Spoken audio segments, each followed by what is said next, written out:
दोस्तों, सुशांत सिंह राजपूत की मौत के बाद कई ऐसी बातें सामने आई थीं जिसने हर किसी को हैरान कर दिया था। बॉलीवुड की गैंगबाजी हो या फिर नेपोटिज्म, मीडिया की मोनोपोली तक देखने को मिली। किस तरह कुछ मीडिया हाउसेस आउटसाइडर्स पर दबाव बनाते हैं, ये सबने देखा। सोशल मीडिया पर सुशांत की मौत के पीछे कई थियरीज को बताया गया, जिसमें एक थी बच्चों वाली बात। और इस मामले को लेकर कई तरह के दावे किए गए और कहा तो यहाँ तक गया दोस्तों कि सुशांत की बॉडी के साथ एक बॉडी और थी। और अब हैरानी की बात देखिए कि ये बच्चे वाली बात बिल्कुल सच साबित हो रही है।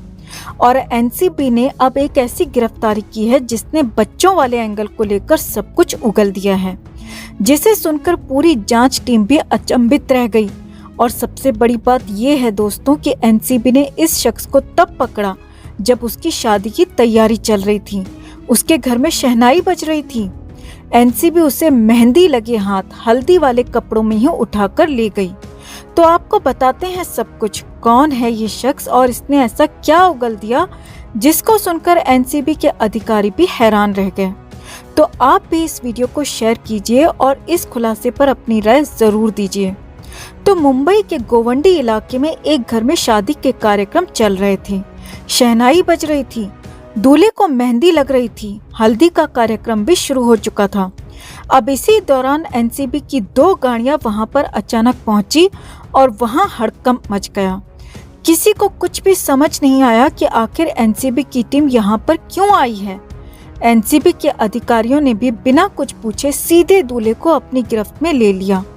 इस दौरान काफी बवाल भी देखने को मिला, मगर एनसीबी ने दूल्हे की कॉलर पकड़कर सीधा अपने साथ गाड़ी में बिठाया और अपने दफ्तर ले गई।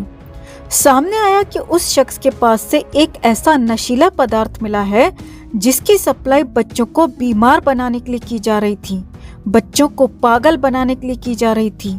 और उस दवाई को पिलाकर बच्चों से कुछ ऐसे काम कराए जा रहे थे दोस्तों, जो कि पूरी तरह अनैतिक हैं। इस शख्स पर कोडिन सिरप की सप्लाई करने के गंभीर आरोप हैं। सूत्रों की माने तो गिरफ्तार किए गए शख्स के बारे में जानकारी एनसीबी को किसी और ने नहीं, बल्कि ड्रग केस में हाल ही में गिरफ्तार हुए जाकिर हुसैन अब्दुल रहमान शेख उर्फ बबलू पत्री ने दी है। हाल ही में बबलू पत्री को कुर्ला में गिरफ्तार किया गया था। उसके घर से 20 किलो कोडिन सिरप की बोतल्स मिली थी। इसके अलावा पत्री के घर से 450 ग्राम गांजा, 56 ग्राम मेफोड्रेन भी बरामद किया गया था। अब पत्री से पूछताछ में इस आरोपी दूल्हे का नाम भी सामने आया और पत्री की ही निशानदेही पर एनसीबी ने मुंबई के गोवंडी इलाके में छापा मारा। अब जहां छापा मारा वहां पर शादी का कार्यक्रम चल रहा था, मगर एनसीबी ने ना कुछ देखा ना कुछ पूछा और सीधे दूल्हे को गिरफ्तार कर अपने साथ ले गई। एनसीबी को पत्री ने ही बताया था कि यही वो शख्स है जो उसे कोडिन की सप्लाई करता था।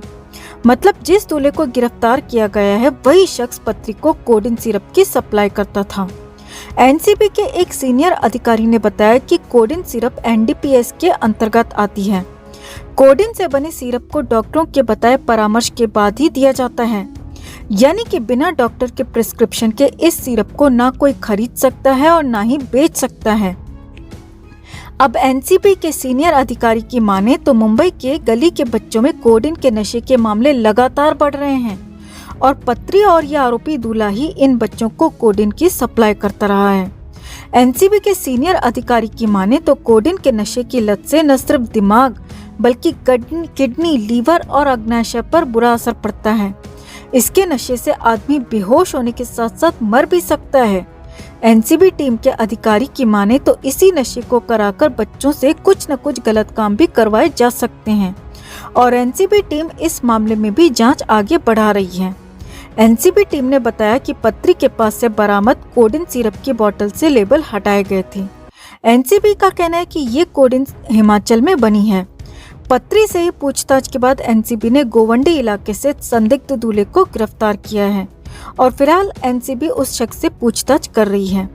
अब सूत्रों की माने तो एनसीबी इसी आरोपी से सुशांत सिंह राजपूत केस के लिंक की भी जांच कर रही है, क्योंकि एनसीबी को भी बच्चों वाला एंगल अच्छी तरह पता है। एनसीबी इस एंगल से भी जांच कर रही है कि कहीं ये सिरप पिलाकर बच्चों को गलत काम में तो नहीं धकेला जा रहा था।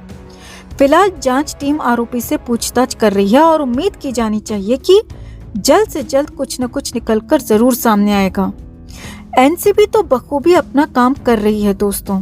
न जाने सीबीआई की तरफ से हमें इस तरह का एक्शन कब देखने को मिलेगा कि अचानक वो रिया के घर जा पहुंची और उस चुड़ैल को उठा लिया गया और उससे इस बार कड़ाई से पूछताछ कर सारा सच उगलवाया गया। हम उम्मीद करते हैं कि गुप्त तरीके से ही सही मगर सीबीआई भी सही दिशा में सुशांत केस की जांच जरूर कर रही होगी। जस्टिस फॉर सुशांत के लिए इस खबर को ज्यादा से ज्यादा लाइक और शेयर जरूर करें दोस्तों। हर अपडेट के लिए बने रहें हमारे साथ, क्योंकि आप हैं तो हम हैं। दोस्तों, आज हम सुशांत केस पर जो अपडेट लेकर आए हैं उसे जानकर आप समझ जाएंगे कि आखिर क्यों महाराष्ट्र सरकार इस केस को दबाना चाहती थी और कितने बड़े बड़े लोग इस केस में शामिल हैं। दोस्तों, ये तो आपको याद होगा कि सुशांत सिंह राजपूत केस को लेकर करजात फार्म हाउस से रिलेटेड बहुत सारी बातें निकलकर सामने आई थीं और उनमें से इस बात ने सबका ध्यान अपनी ओर आकर्षित किया था कि करजात फार्म हाउस में चाइल्ड ट्रैफिकिंग का धंधा किया जाता है। बड़ी बड़ी पार्टीज के दौरान इस तरह के कामों को अंजाम दिया जाता है। बता दें, इस बात को लेकर काफी सारे सबूत सोशल मीडिया पर वायरल भी हुए थे। ये कितनी खतरनाक जगह है, आप इस बात का अंदाजा इसी से लगा सकते हैं दोस्तों कि जब अर्नब गोस्वामी के रिपोर्टर उस फार्म हाउस के बाहर पहुंचकर पूछताछ कर रहे थे तो इमीडिएटली कुछ सीनियर रैंक पुलिस ऑफिसर्स द्वारा स्पॉट पर तुरंत पहुंचकर उन दोनों रिपोर्टर्स को अरेस्ट कर लिया गया था। अब तक ये बात क्लियर ही नहीं हो सकी थी कि ये फार्म हाउस आखिर है किसका, क्योंकि इसको लेकर जो भी आवाज उठा रहा था उसे तुरंत उठाकर अरेस्ट कर लिया जाता था। अब इसी कड़ी में हम आपको बता दें कि एडवोकेट विवेकानंद गुप्ता, जो कि बीजेपी के बहुत बड़े कार्यकर्ता भी हैं, उनकी तरफ से एक बड़ी अपडेट आई है और उन्होंने ट्वीट कर एक बहुत बड़ा स्टेटमेंट या कह सकते हैं कि भांडाफोड़ सा कर दिया है। दरअसल उन्होंने ट्वीट कर जानकारी दी है कि जो 5,400 करोड़ का फ्रॉड किया गया था वो पीएमसी बैंक वाला फ्रॉड राउत फैमिली के द्वारा किया गया था, जिसके चलते अब एक के बाद एक ईडी के समन उनको भेजे जा रहे हैं। और साथ ही साथ एडवोकेट विवेकानंद जी ने डायरेक्टली कहा है इस ट्वीट के जरिए कि उसी 5,400 करोड़ का इस्तेमाल किया गया था इस करजात फार्म हाउस को खरीदने में। तो ये एक बहुत बड़ी अपडेट है जो विवेकानंद गुप्ता जी द्वारा शेयर की गई है दोस्तों।